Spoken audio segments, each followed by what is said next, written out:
Hi! இன்னைக்கு நம்ம சக்கரவள்ளி கிழங்க வச்சு சிம்பிளான ஒரு ஸ்வீட் ரெசிபி எப்படி செய்கிறதுன்னு பார்க்கலாம்.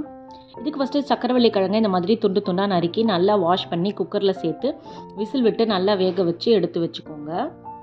இதுக்கப்புறமா 1/2 கிலோ சக்கரவள்ளி கிழங்குக்கு 1/2 கிலோ வெல்லம் போட்டு கடாயில் தண்ணி ஊற்றி சிம்மில் வச்சு நல்லா வெல்லம் கரையிற அளவுக்கு கலந்துட்டே இருங்க. வெல்லம் கட்டியெல்லாம் நல்லா கரைஞ்சதுக்கப்புறமா இந்த தண்ணியை அப்படியே மண்ணெல்லாம் இல்லாமல் நல்லா வடிகட்டி எடுத்துக்கோங்க. வடிகட்டினதுக்கப்புறமா அதே பாத்திரத்தில் இந்த வடிகட்டின வெல்லம் தண்ணியை ஊற்றி பெருசாக வச்சு நல்லா கலந்துட்டே இருங்க. நல்லா கொதிச்சு வரும்.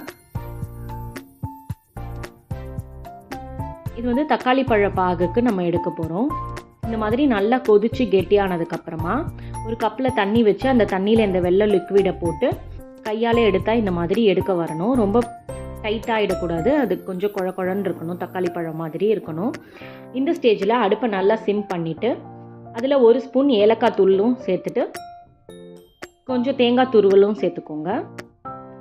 தேங்காய் துருவலும் சேர்த்து நல்லா கலந்ததுக்கப்புறமா நம்ம வேக வச்சு வச்சுருந்த சக்கரவள்ளி கிழங்க தண்ணிலாம் இல்லாமல் நல்லா வடிகட்டிட்டு கிழங்கு மட்டும் அதில் ஆட் பண்ணிக்கோங்க.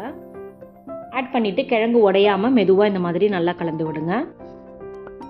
கொஞ்சம் வெல்லம் இருக்க மாதிரி இருந்துச்சுன்னா அரிசி மாவு கொஞ்சம் தூவிக்கோங்க.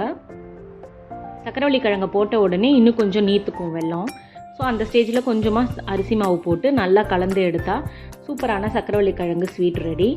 ட்ரை பண்ணி பார்த்துட்டு எப்படி இருந்துச்சுன்னு சொல்லுங்கள். நல்லா சாப்பிடுங்க, நல்லதையே சாப்பிடுங்க. அடுத்த வீடியோவில் பார்க்குறேன். பாய்.